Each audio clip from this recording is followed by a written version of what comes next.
All right, everybody, welcome back to the #1 television program in the history of the entire universe. I am Brian Lee Durfee, author of The Forgetting Moon, The Blackest Heart, and The Lonesome Crown, all three books published by Simon & Schuster's Saga Press. Today I'm going to be reviewing Elysium Fire by Alastair Reynolds. This is book number 2 in his Prefect Dreyfus space opera science fiction series. I have previously reviewed Aurora Rising, book number 1, and then Machine Vendetta is the final book in the trilogy, and I will be reading and reviewing that one soon. Let's talk about now Alastair Reynolds is one of my favorite science fiction writers. I have all of his books over here. We'll pan through the library a little bit and go over. There's all my.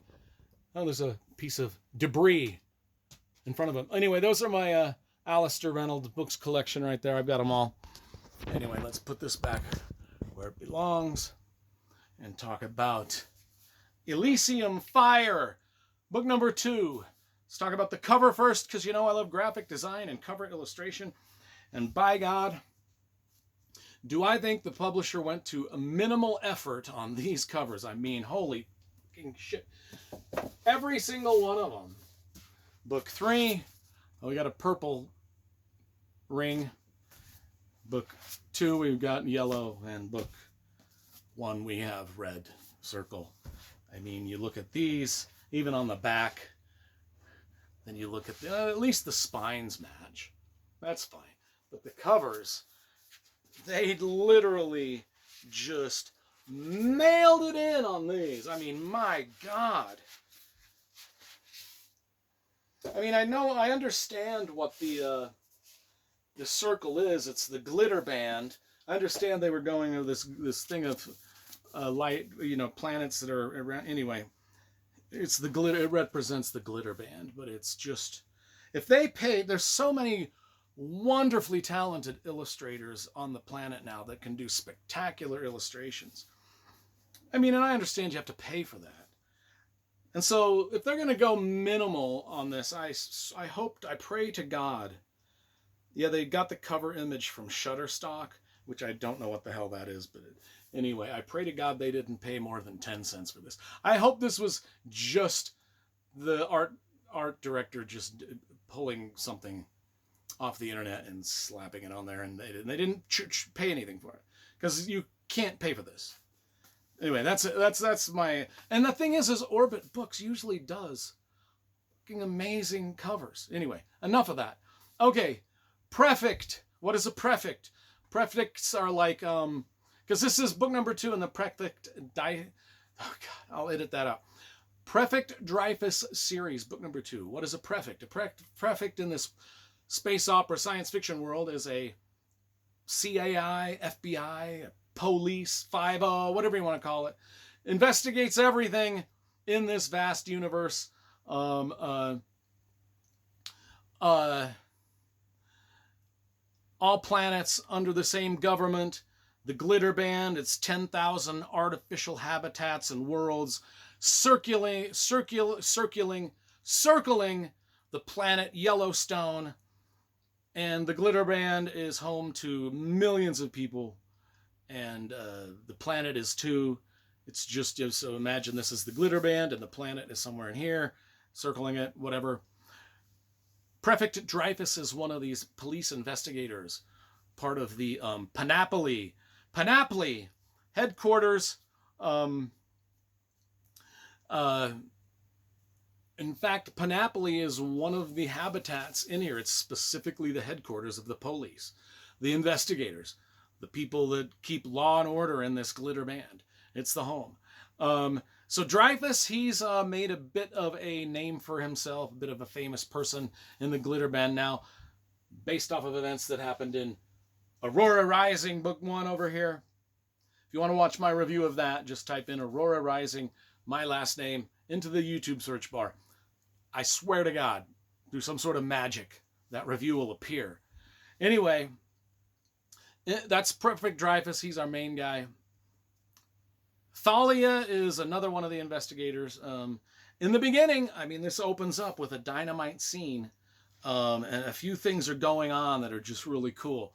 And I really like the beginning where she kind of delivers a severed head to the headquarters and like, hey, this don't seem right. There's severed head, and they kind of investigate it. And I don't want to get into what they investigate, how they investigate, and what they even find out about the severed head, because that's part of the plot, and it's part of the interesting thing in this book. And it was cool, and I loved everything about it. Now, Carver is the third main character in this, and he knows more than he can say, but he's part of this sort of cabal of investigative people now. People are suddenly and randomly dying with no clues left behind. Is it a plague? Is it a plague that could wipe out humanity? We don't know. I mean, when was this written? I think this was written pre-COVID, so I don't think it's a direct correlation with COVID, or I don't think that the author was not trying to say anything about COVID at all. And by me saying that word so many times in this video, I just demonetized the whole video and might have got it kicked off of YouTube altogether. But anyway, this was written in 2018, prior to the disease that shall not be mentioned.